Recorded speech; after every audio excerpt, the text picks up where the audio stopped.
And we are live! Good evening, everybody, and welcome to Mishnah Mastery! We are going to be diving into chapters 3 and 4 of Maseches Erchin. So, get yourselves your Mishnayot book, and if you don't have one, there you go, it's on the screen. And we'll get ourselves underway with what are relatively short chapters, but I'm sure I'll find a way of dragging them out. So, and here comes our good friend Adrian. So you might want to make it a bit sharper on the screen. Would I maybe want to, because I'm not sure that I can. Okay, all right. Well, it doesn't bother me because I've got the book. Is that any better? Yeah, that's better. That's better. Okay, fantastic. Hello, Adrian. Welcome. We're just about to start with Perek Gimel, chapter 3, Mishnah 1. Now, what's interesting is, it's all interesting, but only the first halacha of this Mishnah is about Erchin. Erchin is, if you remember, we said there's a whole chapter in the Torah towards the end of Parashat Bechukotai, which says that if a person wanted to pledge the value of an individual to the Beis Hamikdash, it would be based on the gender, it would be based on the age, and there would be a set value prescribed by the Torah. So that's what we're talking about when we say the word Erchin. So we're going to see in this chapter some of the stringencies and some of the leniencies, but then maintaining that structure, we're also going to explore a few different topics. And then we'll go back to Erchin for chapter 4, which we will also come to this evening. So says the Mishnah in chapter 3, Mishnah 1. Yesh ba'arachin lahakel lahachamer. When it comes to the halachas regarding Erchin, regarding the valuations, the biblical valuations, there are aspects to it which are lenient, and there are aspects to it which are strict, stringent. Bistei achuza lahakel ulahachamer. When it comes to the halachas regarding an ancestral field, which we'll explain soon, there are aspects which are lenient and aspects which are strict. B'shor hamuad shehemis es ha'eved. The halachas regarding an ox, which is says there on the screen forewarned, but what it means is that it has established a pattern of damage, of danger to other people on account of the fact that it has historically injured people. So it has a status of a shor hamuad. And so with regards to the halachas, when a shor hamuad kills a Canaanite slave, there are aspects which are lenient and there are aspects which are strict. Ba'ones of a mafata of a motzi shemra lahakil lahachamir. With regards to the halachas of somebody who violates a woman, of a mafata, or seduces, of a motzi shemra, or who defames and spreads vicious information, incriminating information about a woman, there are halachas which will be strict and others which will be lenient. So we start first of all, says the Mishnah, with Erchin. Yesh ba'arachin lahakel lahachamir. When we say that there are aspects to the halachas of Erchin which are strict and lenient, what do we mean? Ketzad? Echad sheherich es hano'er shebi Yisrael ve'es ha'ka'ur shebi Yisrael nosen chamishim sala. The value is so fixed in place by the Torah that whether you are pledging an amount, the value of the most beautiful Israelite male, or whether you are pledging the value of the most ugly Israelite male, if they are between the age of 20 and 60, no saying chamishim selah. It doesn't matter. You are going to give 50 selah, come what may.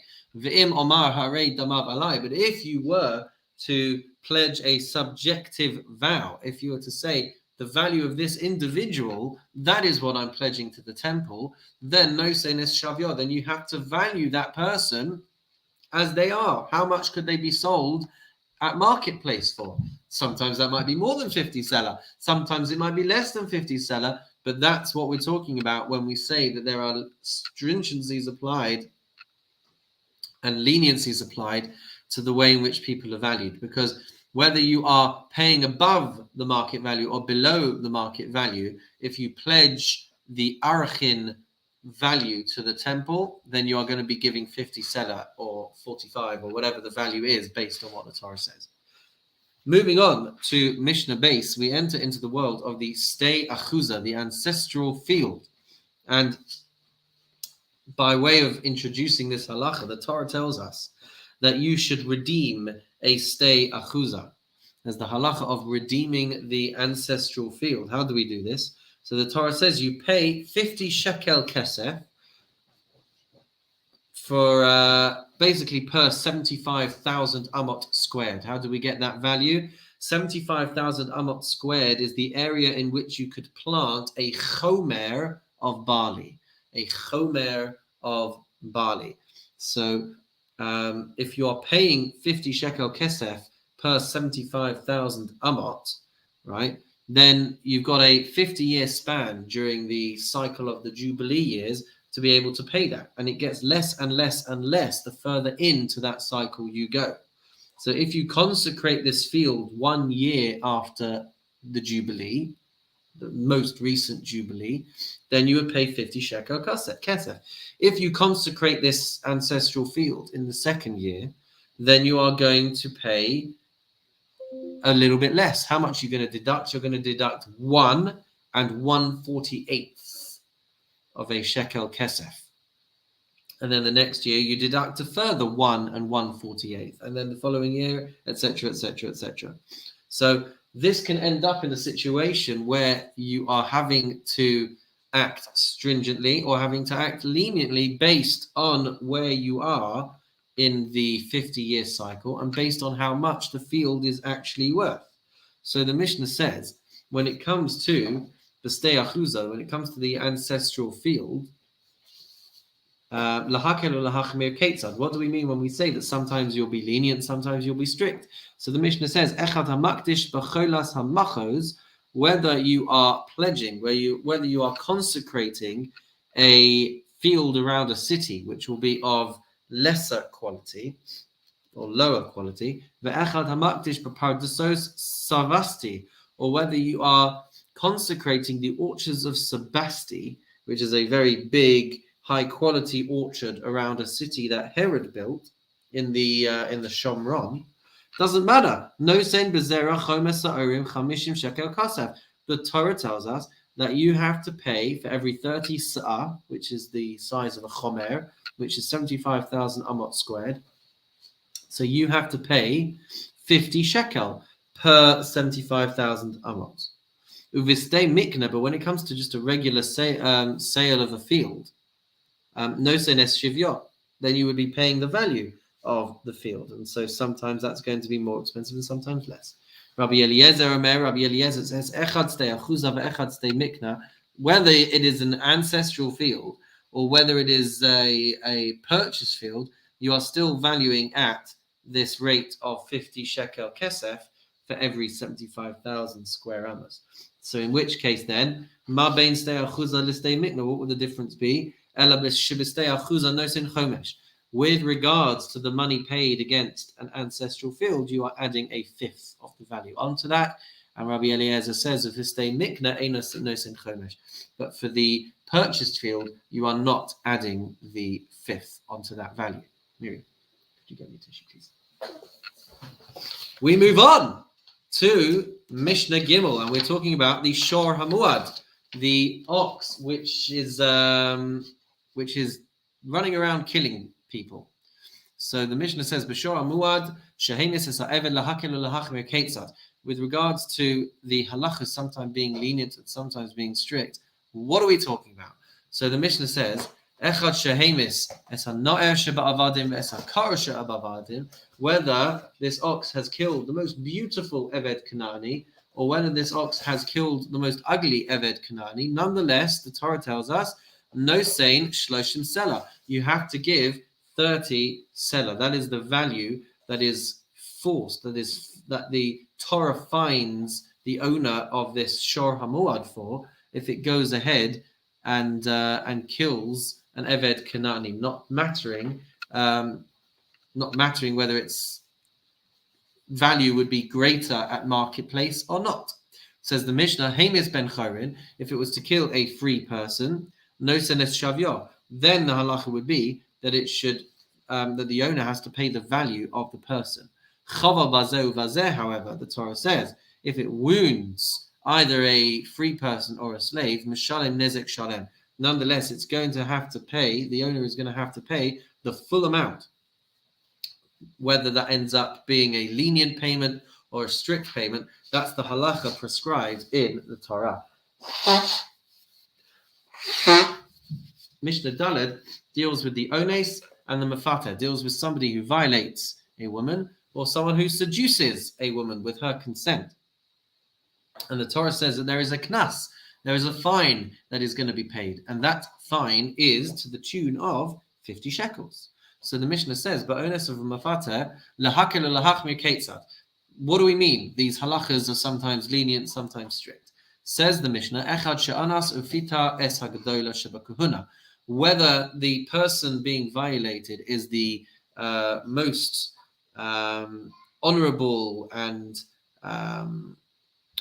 whether she is the most prestigious woman on the planet, or amongst the Jewish people, I should say, or v'yesaktana, or whether she is the most insignificant woman amongst the Jewish people, no sein chamishim selah. Nonetheless, the knas, the fine, which this person is going to have to pay, is 50 shekels. Separately to this, by the way, they would also have to pay other damages, other categories of damage, for want of a better word. There's the payments that would have to be made for the embarrassment caused, and the payments that would have to be made for the blemish caused, the devaluation of this individual vis-a-vis the marketplace. There would be other additional damages and other additional fines incurred, but the Mishnah is only referring to this straightforward 50 shekel payment, this fine that would have to be paid, irrelevant of who they were and what their status was. But the Mishnah says at the end here, "V'aboshes v'abegam," when it comes to the payments to cover the value of her embarrassment and the value of her devaluation at marketplace, hakol lefi hamavayesh v'hamisbayesh, then it's going to be a subjective value which is going to have to be calculated. So whereas this other first value of 50 shekels is fixed, these other categories of damage payments are going to be subjective. They're going to be based on who it was that was embarrassing, who it was that got embarrassed, that got violated, who it was, what the circumstances were. That's all going to play a part in these other payments that the perpetrator would be punished with. But that's not the subject of the Mishnah at hand. It's talking about the fixed payment. And finally, Mishnah Hey. That sounds like a shofar, even though the logo doesn't. Where are we? Oh, I'm sorry. I didn't have that Mishnah on the screen for you.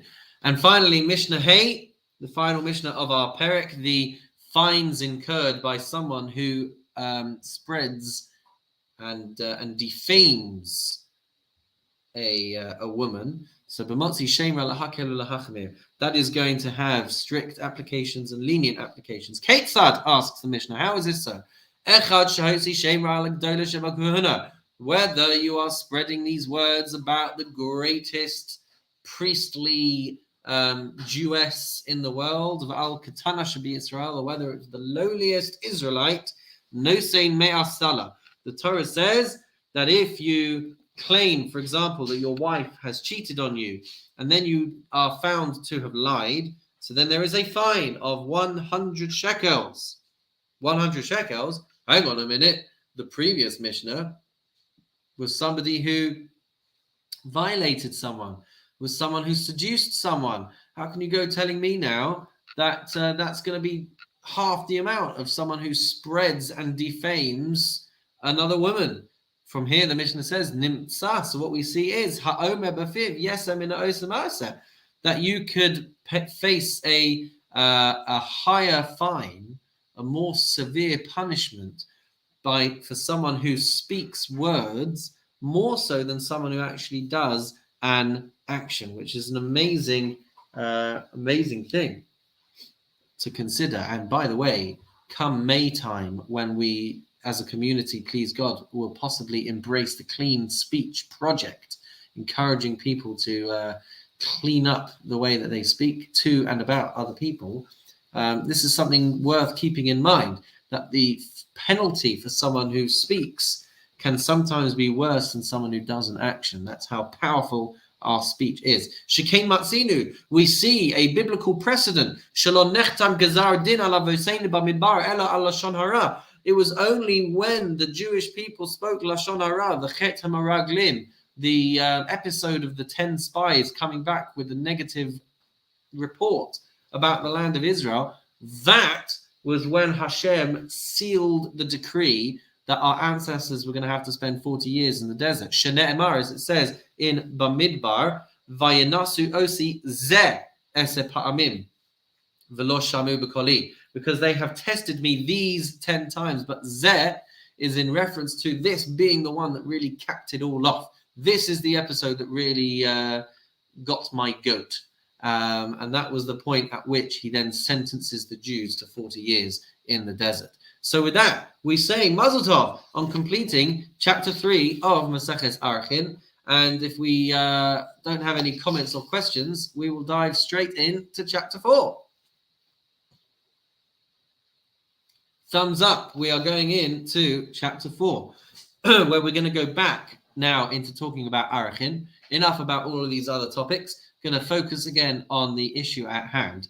And we're going to be talking again, like we were in chapter 2, about affordability. If you remember, we said last week that if a person was to pledge an Erchin vow, they were to consecrate to the temple the value of a particular individual. And let's say that individual was a male. And let's say that male was aged 20 to 60. So the Torah would tell us that this person is worth 50 shekel, which is the amount this guy now has to pay to the temple coffers. There's just one problem. He's too poor to afford 50 shekel. So we saw in chapter 2 that the person would potentially either give one seller, which was Rabbi Meir's opinion, or Chachamim would say whatever you can afford. But the point is that even if you're pledging a large amount, if you're unable to afford it, you end up paying less. That's not the case with a neder. If I was to say that I wanted to pledge a certain amount, the value of a particular individual at their market value, then it wouldn't matter whether you can afford it or not. You have to cough up. So says the Mishnah in chapter 4, Mishnah Aleph, Heseg Yad, when it comes to affordability, banoder, then it's going to be based on the person who is taking the vow. Yeah? V'hashanim. And when it comes to the age of the vow that is being made, banidar, it's going to be the subject of the person who is the subject of this vow. V'ha'arachim. And when it comes to valuations, as we see in the Torah, bane'erach, this is going to be determined by the value of the one who is being pledged about. V'ha'erech bizman ha'erech. And when it comes to the valuation, when it comes to the value, v'ha'erech, so the amount that is going to end up needing to be paid, bizman ha'erech, it's going to be based on the age of the person at the time of the valuation. So the Mishnah says, Heseg yad banoder ketzad. When it comes to the affordability of a person making a vow, ketzad, what are we talking about? Ani sheherech es asher, nosen erech ani. If a poor person pledges the value of a rich person, meaning that they're 50 shekels, yeah, they're worth 50 shekels, but you're not because you're poor. So the Mishnah says, nosen erech ani. So it goes by the affordability of the poor person. Va'asher sheherech es ani. And if a poor person was to make a pledge to the value of a poor person, well, nosen erech asher, that's going to still be based on the wealth of the wealthy person being able to pay that money. So even if Reuven is rich, Shimon is poor, Reuven says, I pledge Shimon's value to the Beis Hamikdash. It doesn't matter that Shimon wouldn't be able to afford his value of 50 shekels. Reuven would still have to pay it because he himself can afford it. Aval b'korbanos eino kain, says the Mishnah, moving into Mishnah base. This isn't the case when it comes to korbanos. We know that there are some korbanos that have a sliding scale, like the korban for a matzorah has a sliding scale. If the person is wealthy, they will bring 2 male sheep and 1 female. If the person is poor, then they are going to bring 2 birds and 1 sheep. So that is going to very much depend on how much the person can afford. Says the Mishnah, Haresha Omar, Korban shel Matzorah ze alai. If a person was to declare that they are going to bring the korban of a Matzorah, Im hayam Matzorah ani, if the Matzorah was poor, maybe korban ani. So then you are going to bring a poor-based sacrifice. Asher, maybe korban asher. If the person was wealthy, then they would bring a korban in tune with their wealth. Rabbi Omer, Omer ani af ba'arachin kain. Rabbi says this would actually be the case even with regards to valuations. If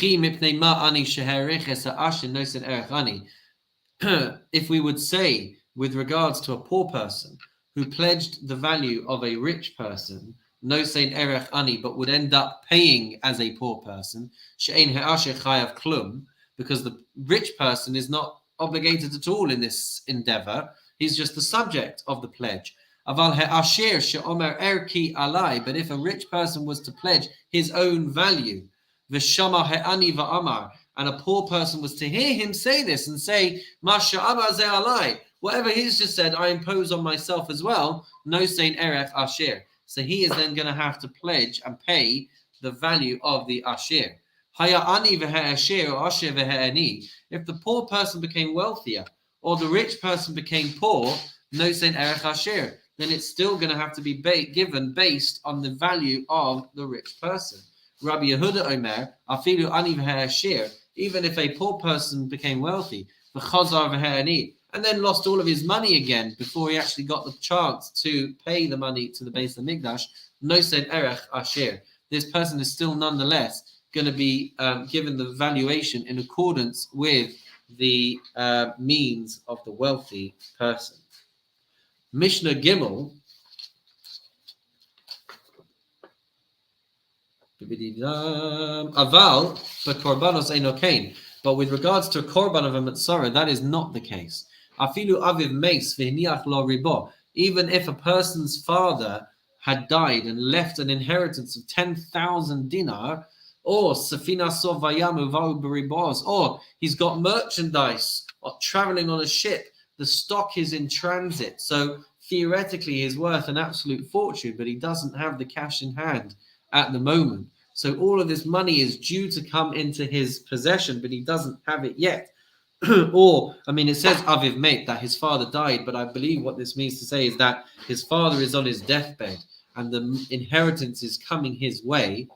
So if that money is coming his way, but not yet in his way, in his possession, ein lahektesh bahin klum. If he had pledged a particular korban, but doesn't have the money in hand, he can't give that to the Beis Hamikdash. Ein lahektesh bahin klum. The temple treasury will have no claim over this because he doesn't have the money yet. And so if he is poor at the time of pledging and vowing that particular korban to the Beis Hamikdash, he is going to give the korban matzorah based on his means as a current poor person. Even though he's got loads of money, which is about to come his way, at the moment he is poor, which means at the moment his donation to the Beis Hamikdash is going to be valued at the lower sum. Mishnah Daled, and our last Mishnah of the chapter, and our last Mishnah for this evening. Says the Mishnah, Shanim Banidar Ketzad. When it comes to the years of a pledge being valued by the nidar, by the subject of the pledge, of the vow, Ketzad, what do we mean? Yeled sheherich es zakein. If a kid was to pledge the value of an elder, no sein erech zakein, then he would have to give the value of the elder. I've just lost my place. V'zaken shehereches hayaled, and if an elder pledged the value of a kid, nosen erech yaled, then he is going to have to give the value of the child. Va'arachim ba'nerach ketzad, asks the Mishnah, when it comes to arachim being pledged to the Beis HaMikdash and the gender being based on the subject of the pledge, what do we mean? Ish shehereches ha'isha, if a man pledges the value of a woman, no saint erech isha, so then he has to give the value of the woman. The isha shehericha esa ish, and a woman who pledges the value of a man, no senet erech ish, will give the value of the man. The ha'erech bisman ha'erech ketzad. When it comes to the pledge being valued at the time of the pledge, ketzad, what will be the implication? Ha'ericho pachos miben chamesh.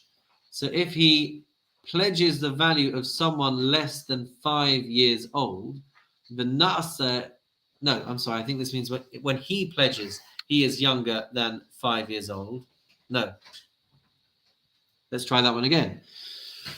He pledges the value of someone who is younger than 5 years old. But by the time he actually comes to give the donation to the Beis HaMikdash, this person is now older than 5 years old. Pachos miben esrim. At the time of pledging, the person is younger than 20. V'nasa yoseh al ben esrim. But by the time he actually gives the money to the Beis HaMikdash, the person is over 20. Nothing doing. No sen kizman ha'erech. You nonetheless would still be giving the money based on the value at the time of when the pledge was made. Yom shloshim kilamata mimenu. If the person was pledging in accordance with the value of someone who was 30 days, then the value goes by kilamata mimenu. We are basically saying that the halachic status of someone who is 30 days old is as if they are not into the threshold of someone above the age of 30, meaning that the threshold kicks in from the next day, if that makes sense. So when we say that someone is aged 30 days and up, it means from the 31st day. So if you pledged someone who was 30 days, then we go down, in which case it's not even valid because 30 days is the minimum.